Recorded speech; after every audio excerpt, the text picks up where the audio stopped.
So the other day, I was fighting the OG Alpha with my brand new Crimson Weave Alpha, and I thought to myself, man, this fight is a little crazy.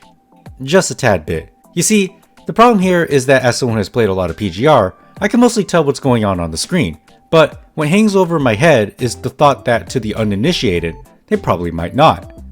I mean, I showed this fight to my friends, and they couldn't even tell what was happening. Just a bunch of flashing. And it's understandable, especially when there's a lot going on. Then there's understanding what the player is doing.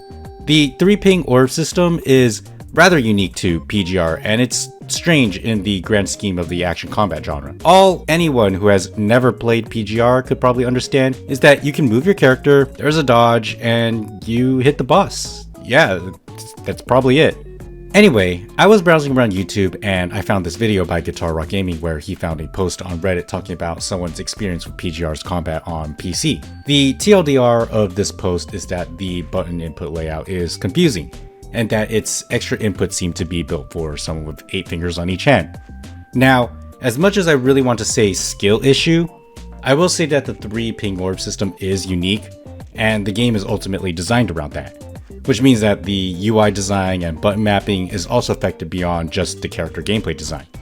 To me, that's not a problem. In fact, I'm fine with it. But for some, a comment like that isn't something we should dismiss, and it's a conversation worth having. But that's not what this video is about. I mean, having a conversation about this would mean talking about fundamentals and values behind gameplay design that may vary from person to person. It may have some nuances so and such, and it sounds like a pain to get into. All I'm saying is that there might be people out there who are confused about the combat, and it might lead to some frustration. Though really, I just want to talk about the combat in this game. Side note, this is a mobile game, so there might be some people out there who has actually played this game with 2 fingers. Okay, I mean, that aside, let's talk about the combat of PGR.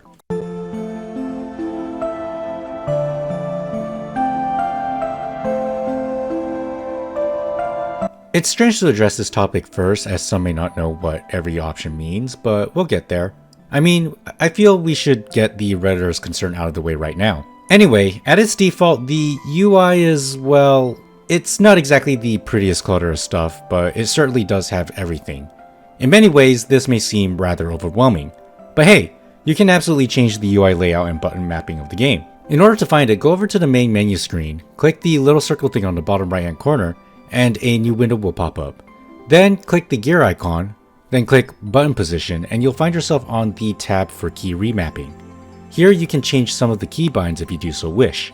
There's also a controller button remapping option if you want to use your controller. In fact, I've heard that controller is a better experience for some people, which is interesting, but I'm lazy to get my PS4 controller out of my shelf, so I'm just going to stick to mouse and keyboard. Then there's the UI layout tab, where you can click on the 2 settings button and it will take you to where you can configure the look of your combat UI. There's the recommended config, where there are 2 options for you to pick from, or the custom config, where you can customize the UI on your own.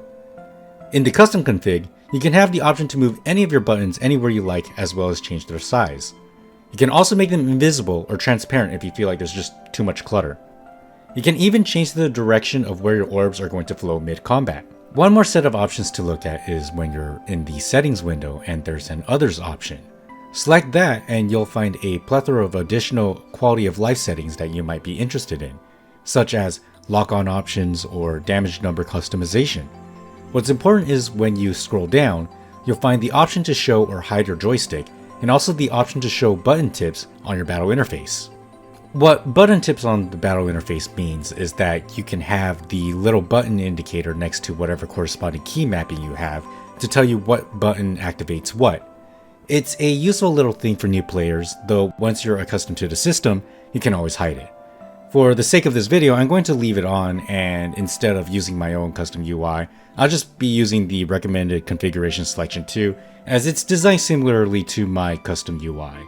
Anyway, these options can also be accessed during your missions anytime by pressing escape, so you can better see how the UI would look in parallel with what you have selected to give you a better idea over what design you would feel comfortable with. What I'd recommend you do is to go to a trial zone and test things out.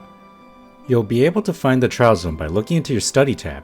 Once there, you can configure whatever you want in any way you like.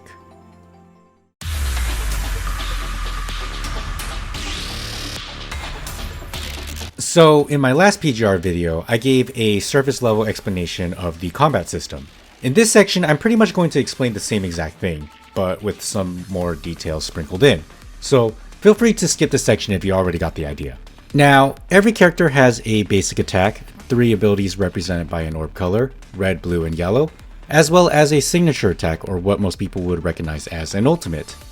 For movement, you have your WASD controls, lock on, and a dodge.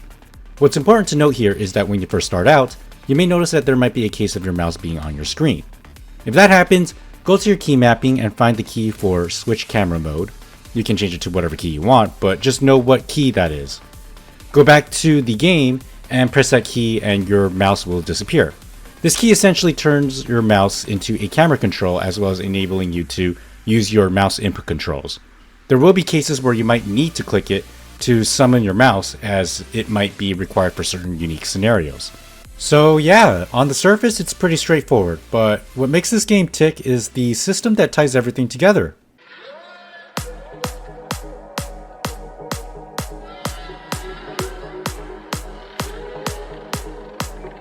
You may have noticed that instead of having your typical ability buttons or button combos, you have a lineup of colored orbs up to a maximum of 16, but only displaying the first 8, that are sorted in some random order. These colored orbs are essentially your character abilities, each represented by their icon and color. When you use an orb, the ability will go off and the orb itself will disappear. In order to get your orbs back, you need to generate them by using your basic attack on an enemy. However, these orbs will generate randomly.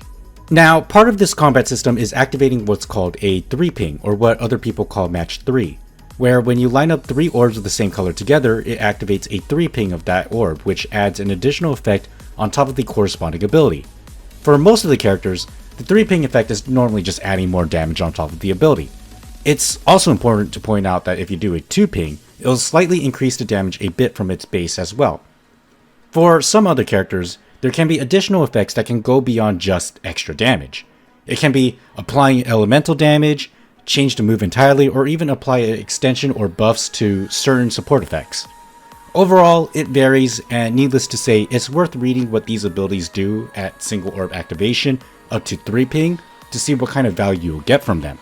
The problem here is that you'll have to deal with randomly generated orbs, so get ready to play a little minigame of orb management to get your desired ability to match 2 or 3-ping. What can also be a little strange for some out there is that while doing a bit of orb management, you also have to focus on the rest of the game. You need to control the character and also focus on the fight, but while you're at it, you also need to sort your orbs by pressing the buttons from 1 to 8. Is this all jarring? To me, not so much. Though it really helps that I come from an MMO background, so ability bars tied to number keys is nothing new to me, and in many ways this is quite similar. However, I do recognize that not everyone has played a game that can draw parallels and have skills that can be translated into games like this, especially when it comes to action combat. In the action combat genre, this system is rather unorthodox, but I don't think this system is not worth learning. Sure, it seems like you have to split your brain in half, one for controlling the character and the other for orb management, but there's a twist. When you execute a perfect dodge, you will trigger a matrix. The matrix essentially slows down time around the character, making you invulnerable, and also providing a perfect opportunity to capitalize in the moment.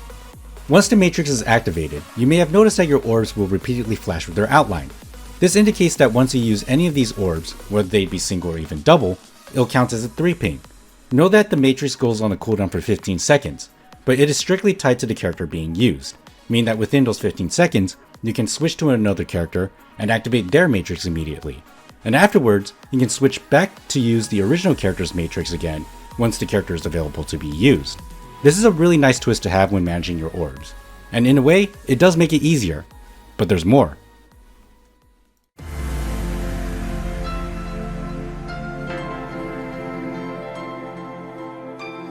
What makes every character unique and stands on their own is their core passive. Every core passive brings something new to the table and showcase what makes them work, or dramatically change how they play. The core passives, in fact, takes full advantage of the 3-ping orb combat system and elevates it in a way that allows the game itself to formulate its own identity. When learning your character, it's best to take the time to read and learn about what the character's core passive is, as the gameplay will go beyond just smashing basic attack and 3-pings. Also, during a mission, if you press escape, you'll find that the game will give you some tips on how to bring out your character's core passive in a slightly TLDR fashion. Though, I'm sure there's no helping Nanami Starfare, you just gotta read. Let's look at Lucia's Lotus Frame as an example. Her core passive is rather simple. Basically, after you activate a 3-ping, if you select a red orb right after, she'll start dual wielding for a short amount of time, dealing more damage. The time can also be refreshed if you activate the core passive the same way again. You can tell how long her core passive will be by looking at the gauge down here. There are other simple core passives like Alpha's Crimson Abyss Frame, where after a 3-ping blue orb, any 3-ping afterwards will change all her orbs into sword waves. And remember, Matrix counts as a 3-ping, so it plays into those core passives.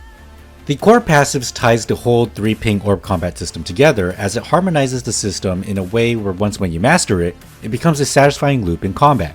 However, core passives aren't the only things that work in tandem with the combat system.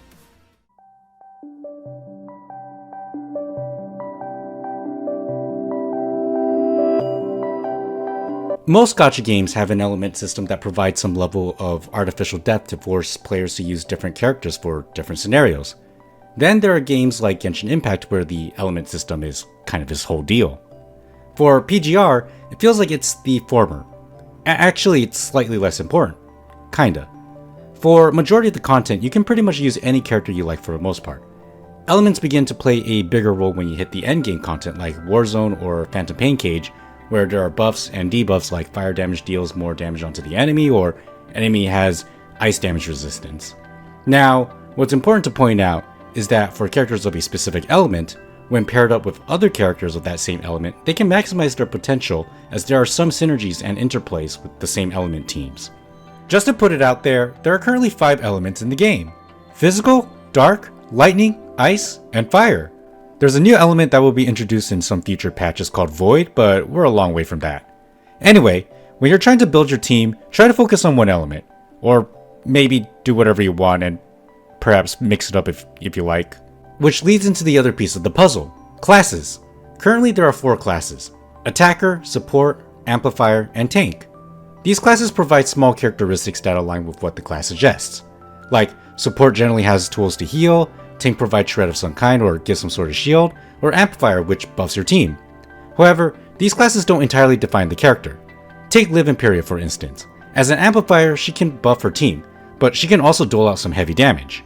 Heck, I use Karenina Radiant Daybreak, who is a tank, as my main DPS for my dark team majority of the time, so that's really saying something. So, to sum it all up, these classes aren't necessarily restrictive, but they also aren't suggestions. Rather, they serve as an extension of the character.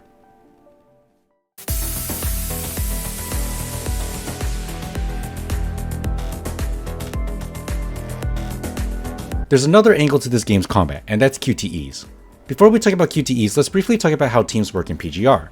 In PGR, you can have a party of up to 3 characters. When on a mission, you can switch from character to character like you would in a game like Genshin Impact, though the switch cooldowns are much longer. When you swap a character in mid-combat, they'll use an orb skill. It's similar to intro skills in Wuthering Waves, but without any stipulations. What's interesting about this is that the orb skill they use upon entry will always be considered a 3-ping, which would make it easier for some characters to activate their core passives off the rip. You may have noticed when setting up your team that the positions are in fact color-coded, which are important for the QTE system. So ideally there's some importance behind party positioning, especially for teams of the same element donning different classes. A couple of other things to note when setting up your team is selecting your starter character and leader skill. As the name suggests, the starter character is the character you start the mission with. The starter character can be selected by selecting the color options to the right, which remember, the colors represent those positions. Then there's the leader skills. The leader skills are minor buffs for the team. Every character has their own leader skill, which is generally tied to the class and element that they have. When it comes to building your team, these are some considerations to make.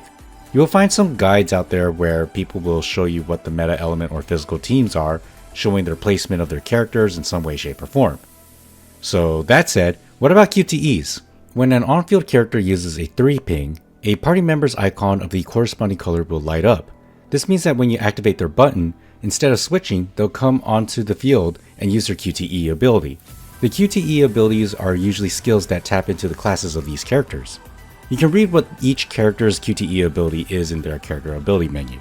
So when we put it all together, the color positioning of the character corresponds with the 3-ping orb color that is used to activate the QTE. Like a 3-ping yellow orb will activate the QTE of the character position in the yellow slot. Though, to be honest, I'm sure most people don't really care too much about this, as they'll probably activate the QTE the moment it pops up without giving it a second thought, and that's alright, but it's something worth mentioning.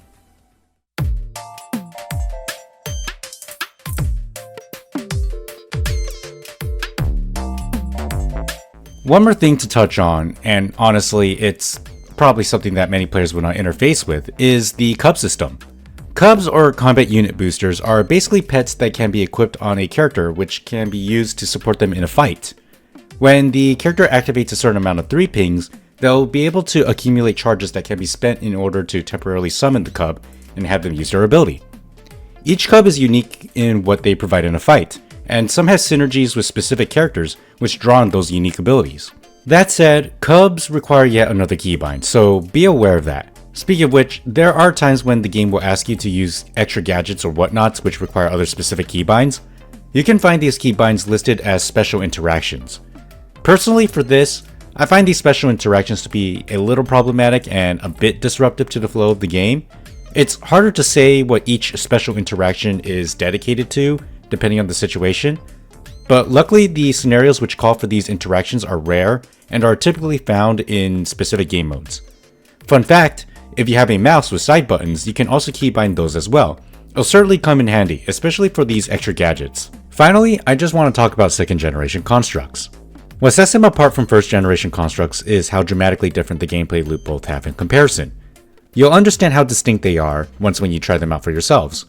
They provide many benefits that may circumvent the minor woes that you might have for the combat system. Like some characters may organize the orbs for you, or others just completely ignore altogether. On top of that, these characters also possess what's called time lag calculation, or TLC for short. If anything, this is the biggest aspect that completely separates 2nd gen from 1st gen. TLC is essentially a time stop mechanic that freezes the in-game time during an action.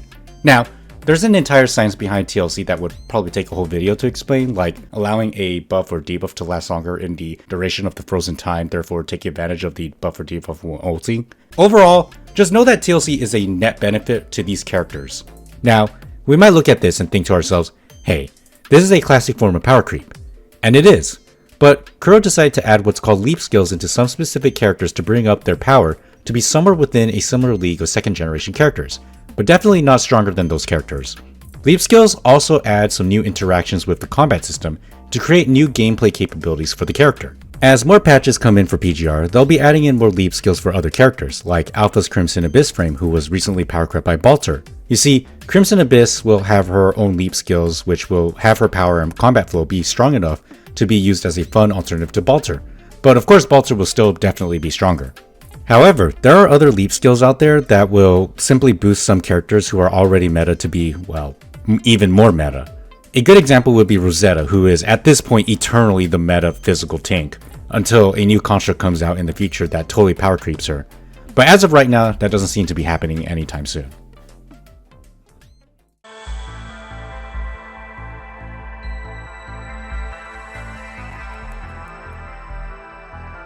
As easy as it is to say skill issue, it's also best to address the issue by at least attempting to align the understanding of those who have their grievances with PGR's combat system. The 3-ping orb system may seem intimidating considering how unique it is from a gameplay point of view, and it certainly does seem jarring too on the offset, as you need to split your brain between orb management and the fight itself, which is understandable, but it's not as bad as it sounds. If there's anything you can take away from this video, it should be, don't get overwhelmed. Take your time and get the feel of the game in your own way. Practicing compartmentalizing complex systems, understanding the mechanics, and learning the flow of combat will allow you to naturally adjust to how this game's combat system works. This also includes using their controls. In fact, all of this may come off as really simple depending on the character you use. However, the rest is really up to you, as this game won't hold back when it comes to difficult content. Just because you have the ingredients doesn't mean you'll be able to make the perfect dish. What it takes is the effort to learn and practice, then put it all together. And in the end, it'll feel rewarding to watch your efforts pay off with the skill that you have developed over time. It's all part of what makes this game fun. And really, that's what should truly matter.